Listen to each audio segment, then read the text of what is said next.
So Baz, after last week and your heroics, you became only the 4th player in ODI history to score a century and take a fiver. Can you name the other 3 first of all?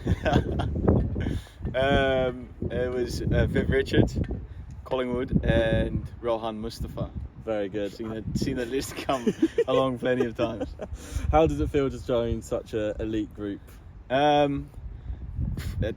Obviously awesome. I haven't really thought about that too much. It's more, I think it's still trying to settle in that we've qualified for a World Cup. That's still needs to come. But yeah, it's obviously amazing to perform and to do it like that, to set a record where what only 3 other people have done is quite cool.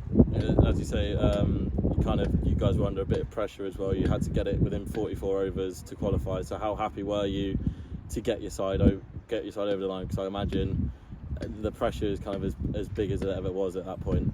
Yeah, try not to think about it too much when I'm betting, but obviously massive game for us. But the thing is, we did it so well during the whole tournament to come out on top in pressure situations. So I guess having that confidence helped a lot, and having guys at the other end who you can trust and contribute in any way they can was definitely helped a lot getting me through that period. Was there anything specifically that Scott Edwards said at the halfway point? Was there a lot of geeing up, or was it just we're confident that we can do this, go about it and go get it?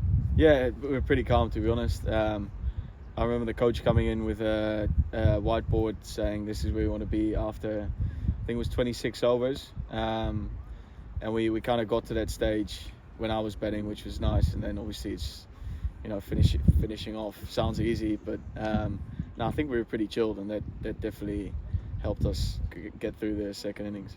How much pride do you take in playing for Holland? Because obviously it was a big step last year having England come and tour for 3 ODIs, and now you've got Netherlands to the first World Cup since 2011, and you're the first associate nation to do it since it shrunk. So how much pride do you have when you pull on that jersey? A lot.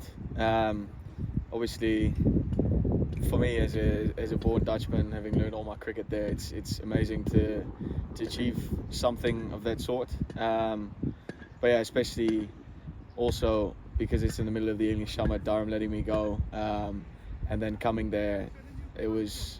I would say I was pretty nervous. Obviously I felt like there was a bit more pressure on me to perform, but no, it's amazing to be able to represent your country, and I'm sure the guys that represent England can speak the same about that.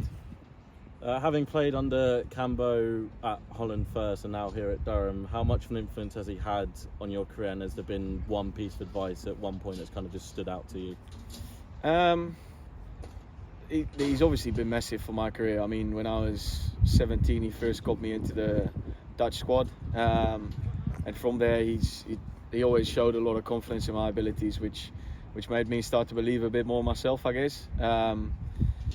And one piece of advice, I think he's given me a lot of pieces. I think he was the first coach really to tell me to start playing with freedom, and wanted to work out with me what I thought I could do best. And yeah, it's just it's probably the confidence that he's given me that's been the biggest factor, that he's the biggest piece that he's given me.